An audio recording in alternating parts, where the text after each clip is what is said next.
ஆதியடிச்சா வாழ்க்கை அழைக்கிறதா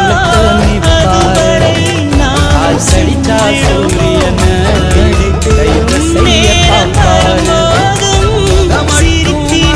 நன்றி சொல்லிடுவோம் பரவசம் இந்த பரவசம் என்ன